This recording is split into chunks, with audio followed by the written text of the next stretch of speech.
नमस्कार, आज हम मौजूद हैं पूर्वी दिल्ली के लक्ष्मी नगर विधानसभा में। आज हमारे साथ भाजपा नेत्री पूनम शर्मा जी हैं। पूनम जी, आपको भाजपा द्वारा कौन-सा दायित्व अभी दिया गया है? वैसे तो मैं संगठन के कई पदों पर रही हूँ और यहाँ की पूर्व मंडल अध्यक्ष भी रही हूँ शकरपुर की और वर्तमान में मैं आईपी एक्सटेंशन विश्वासनगर विधानसभा की प्रभारी हूँ। अभी दिल्ली सरकार द्वारा शिक्षा बिल पेश किया गया है, उसके बारे में आपका क्या कहना है? बहुत ही ऐतिहासिक बिल पेश हुआ है। सबसे पहले तो मैं हमारी आदरणीय मुख्यमंत्री रेखा जी को बहुत-बहुत धन्यवाद और बधाई देती हूँ और अपनी पूरी विधानसभा को बधाई देती हूँ कि हमें इतनी सशक्त मुख्यमंत्री मिली हैं कि जो एक इतना ऐतिहासिक बिल लेकर लाने में कामयाब रही हैं। इस नए बिल में पुराने बिल की अपेक्षा क्या नया है और क्या विशेष दिया गया है? बिल में तो पिछले बिल में तो कुछ था ही नहीं, जो भी कुछ था वो मिली-भगत लगती थी। जैसे कि स्कूलों के साथ मिली-भगत करके सिर्फ़ एक झूठा प्रोपेगेंडा जनता के सामने पेश करा हुआ था, अभिभावक की आँखों में धूल झोंकने के लिए। पेरेंट्स को सचमुच में कोई अधिकार नहीं मिल रहा था, कुछ नहीं मिल रहा था। और ये बिल जो आया, ये बिल्कुल शीशे की तरह पारदर्शी आया है। रेखा जी स्वयं एक अभिभावक रही हैं और एक बहुत ही अच्छा उनके अंदर एक मातृत्व गुण भी है मुख्यमंत्री होने के साथ-साथ।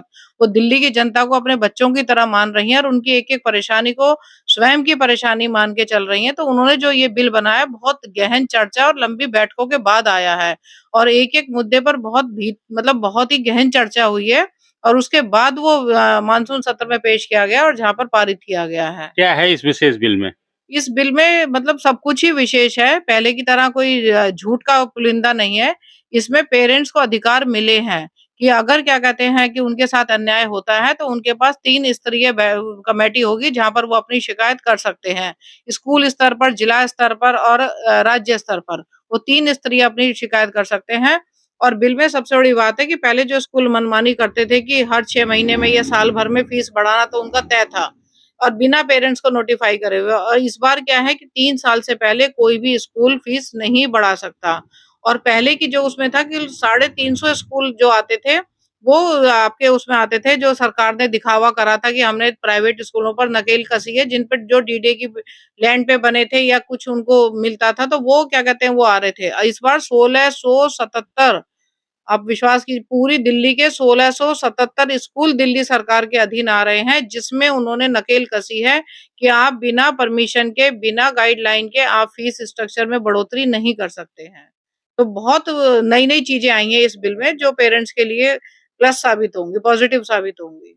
आम आदमी पार्टी का आरोप है कि जो ये शिक्षा बिल पेश किया गया है, वो सिर्फ़ प्राइवेट स्कूलों के पक्ष में पेश किया गया है। पहले जो अभिभावक थे, वो कोर्ट में जा सकते थे। अब उनकी शर्तों के अनुरूप यदि 15% अभिभावक उनके साथ होंगे, तब वो जा पाएँगे। क्या बताएँगे आप इसके बारे नहीं, देखिए जो वो आरोप लगा रहे हैं, वो तो पार्टी ही आरोपी है।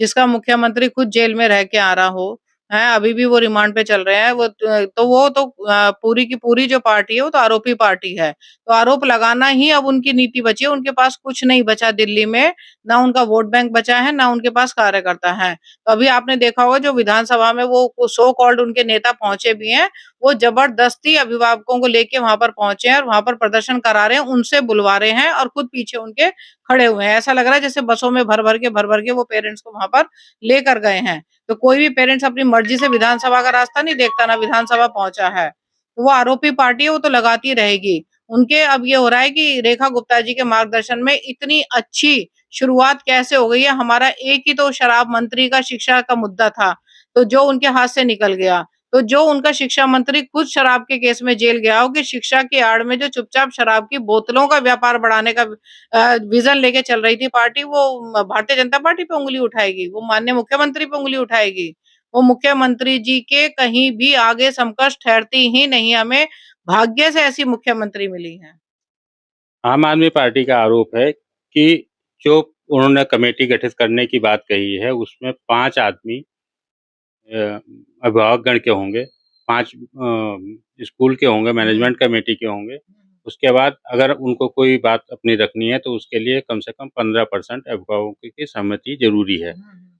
तो उनका आरोप ये है कि जो मैनेजमेंट कोटा के हैं, जो पीछे वो रिज़र्व सीट से हैं, वो तो उनके साथ आएँगे नहीं। फिर वो 24-25% अभिभावक कहाँ से इकट्ठा करेंगे? कुछ अभिभावक डरते हैं कि हमारे बच्चे पढ़ रहे हैं, हुँ, ऐसे हुँ। में वो सामने आते नहीं हैं। तो फिर उस उनका वो विरोध कैसे कर पाएँगे? देखिए, जब अभिभावक डरते थे, पेरेंट्स डरते थे, वो टाइम दूसरा था कि उनके पास स्कूल से लड़ने के लिए या स्कूल के साथ लड़ने के लिए उनके पास एक सरकार नहीं थी, अच्छी सरकार नहीं थी, दोगली सरकार थी। अब की जो सरकार है, माननीय मुख्यमंत्री जो रेखा गुप्ता जी हैं, जो उनकी सरकार है, उन्होंने पेरेंट्स को पूरा अधिकार दिया है कि वो बाल बराबर भी बच्चे को तंग करते हैं। आप मेरी बात सुनिए, बाल बराबर भी, फीस के लिए अटकाना तो बहुत दूर की बात है।